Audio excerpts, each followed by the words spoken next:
ಗೃಹ ಸಚಿವ doctor G Parameshwar ಭೇಟಿಯಾಗಿದ್ದಾರೆ ಡಿಸಿಎಂ ಡಿಕೆ ಶಿವಕುಮಾರ್. ಕುತೂಹಲಕ್ಕೆ ಕಾರಣವಾಗಿದೆ ಇಬ್ಬರು ಸಿಎಂ ಆಕಾಂಕ್ಷಿಗಳ ಈ ಭೇಟಿ. ಎತ್ತಿನಹೊಳೆ ಯೋಜನೆಯ ನೆಪದಲ್ಲಿ ರಾಜ್ಯ ರಾಜಕಾರಣದ ಬಗ್ಗೆ ಚರ್ಚೆಯನ್ನ ಮಾಡಿದ್ದಾರೆ. ಮುಂದಿನ ರಾಜಕೀಯ ನಡೆ ಕುರಿತು ಚರ್ಚೆ ನಡೆಸುವ ಸಾಧ್ಯತೆ. ಸಿಎಂ ರೇಸ್ನಲ್ಲಿರುವಂತಹ ನಾಯಕರಿಂದಲೇ ಪದೇ ಪದೇ ಭೇಟಿಯಾಗ್ತಾ ಇದೆ, ಮಾತುಕತೆಗಳು ಜರುಗ್ತಾ ಇವೆ. ಈಗಾಗಲೇ ಪರಸ್ಪರ ಭೇಟಿಯಾಗಿದ್ದಾರೆ ಡಿಕೆ, ಪರಂ ಮತ್ತು ಸತೀಶ್. ರಾಜ್ಯ ಕಾಂಗ್ರೆಸ್ನಲ್ಲಿ ಪರ್ಯಾಯ ವೇದಿಕೆ ಸೃಷ್ಟಿಯಾಗ್ತಾ ಇದೆಯಾ ಅನ್ನೋ ಪ್ರಶ್ನೆ ಎದುರಾಗಿದೆ.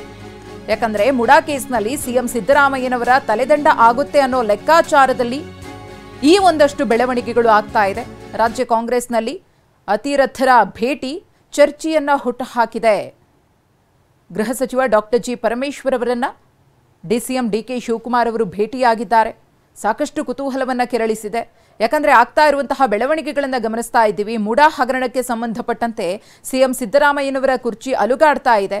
ಸಿಎಂ ಆಕಾಂಕ್ಷಿಗಳ ಲಿಸ್ಟ್ ದೊಡ್ಡದಿದೆ. ಹಾಗಾಗಿ ಸಿಎಂ ರೇಸ್ನಲ್ಲಿರುವವರು ಪದೇ ಪದೇ ಈ ರೀತಿ ಭೇಟಿ ಆಗ್ತಾ ಇರೋದು ಹೆಚ್ಚಿನ ಕುತೂಹಲವನ್ನ ಮೂಡಿಸಿದೆ. ಈ ಕುರಿತು ಮತ್ತಷ್ಟು ಮಾಹಿತಿಯನ್ನ ಕೊಡ್ತಾರೆ ನಮ್ಮ ಪ್ರತಿನಿಧಿ ಅನಿಲ್. ರಾಜ್ಯ ರಾಜಕಾರಣದಲ್ಲಿ ಏನೇನು ಆಗ್ತಾ ಇದೆ ಬೆಳವಣಿಗೆಗಳು ಅನ್ನೋದನ್ನು ಗಮನಿಸ್ತಾ ಇದ್ದೀವಿ. ಅದರಲ್ಲೂ ಮುಡಾ ಹಗರಣಕ್ಕೆ ಸಂಬಂಧಪಟ್ಟಂತೆ ಸಿಎಂ ಸಿದ್ದರಾಮಯ್ಯನವರು A1 ಆರೋಪಿಯಾಗಿದ್ದಾರೆ. ಅವರು ರಾಜೀನಾಮೆಯನ್ನ ಕೊಡಬೇಕು ಅಂತ ಹೇಳಿ ವಿಪಕ್ಷಗಳು ಆಗ್ರಹ ಪಡಿಸ್ತಾ ಇವೆ. ಸ್ವಪಕ್ಷದಲ್ಲೂ ಕೂಡ ಒಂದಷ್ಟು ಚಟುವಟಿಕೆಗಳಾಗ್ತಾ ಇದೆ. ಈ ಎಲ್ಲಾ ಬೆಳವಣಿಗೆಗಳ ನಡುವೆ ಡಿಸಿಎಂ ಡಿಕೆ ಶಿವಕುಮಾರ್ ಅವರು ಪರಮೇಶ್ವರ್ ಅವರನ್ನ ಭೇಟಿಯಾಗಿರುವುದು ತೀವ್ರ ಕುತೂಹಲವನ್ನ ಮೂಡಿಸಿದೆ. ಏನಿ ಭೇಟಿಯ ರಹಸ್ಯ ಅಂತ?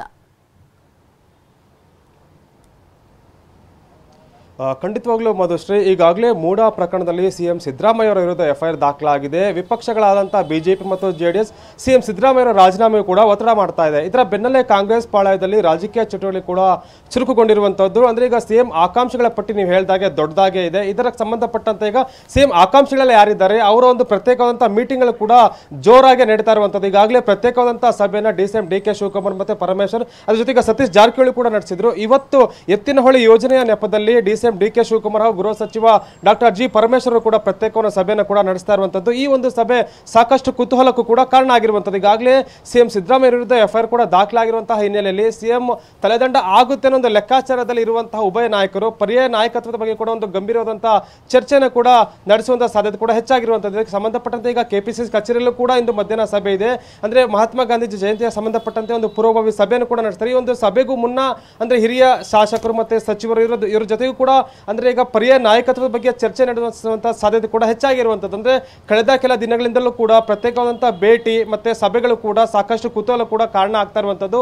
ಇದು ಮುಂದಿನ ದಿನಗಳಲ್ಲಿ ಅಂದ್ರೆ ಈಗ ಸಿಎಂ ಸಿದ್ದರಾಮಯ್ಯ ಅವರ ಮೇಲೆ ಒತ್ತಡ ಹೆಚ್ಚಾದಂತಹ ಸಂದರ್ಭದಲ್ಲಿ ಪರ್ಯಾಯ ನಾಯಕತ್ವವನ್ನು ಯಾವ ರೀತಿ ಒಂದು ರೀತಿ ಬೆಳವಣಿಗೆ ಆಗಬೇಕು ಮತ್ತೆ ಯಾವ ರೀತಿಯನ್ನು ಮುಂದುವರಿಸಬೇಕು ಅನ್ನೋ ಸಾಕಷ್ಟು ಒಂದು ಚಟುವಟಿಕೆಗಳು ಕೂಡ ಕಾಂಗ್ರೆಸ್ ಪಾಳ್ಯದಲ್ಲಿ ಕೂಡ ಹೆಚ್ಚಾಗ್ತಾ ಇರುವಂತದ್ದು. ಸದ್ಯಕ್ಕೆ ಎತ್ತಿನಹೊಳೆಯ ಯೋಜನೆಯ ನೆಪದಲ್ಲಿ ಈಗ ಡಿಸಿಎಂ ಡಿಕೆ ಶಿವಕುಮಾರ್ ಹಾಗೂ ಪರಮೇಶ್ವರ್ ಭೇಟಿಯಾಗಿರುವಂತದ್ದು ರಾಜ್ಯ ರಾಜಕೀಯದಲ್ಲೂ ಕೂಡ ಸಾಕಷ್ಟು ಚರ್ಚೆ ಕೂಡ ಗ್ರಾಸ ಆಗಿರುವಂತದ್ದು. ಮಧುಶ್ರೀ, ಮುಂದೆ ಇದು ಯಾವ ರೀತಿಯಾದ ಬೆಳವಣಿಗೆ ಮತ್ತೆ ಎಲ್ಲಿಗೆ ಈ ವಿಚಾರ ಹೋಗುತ್ತಿರೋದನ್ನು ಕೂಡ ಕಾದ್ ನೋಡಬೇಕಾಗಿರುವಂತದ್ದು. ಮಧುಶ್ರೀ, ಧನ್ಯವಾದ ಅನಿಲ್ ತಮ್ಮ ಮಾಹಿತಿಗಾಗಿ.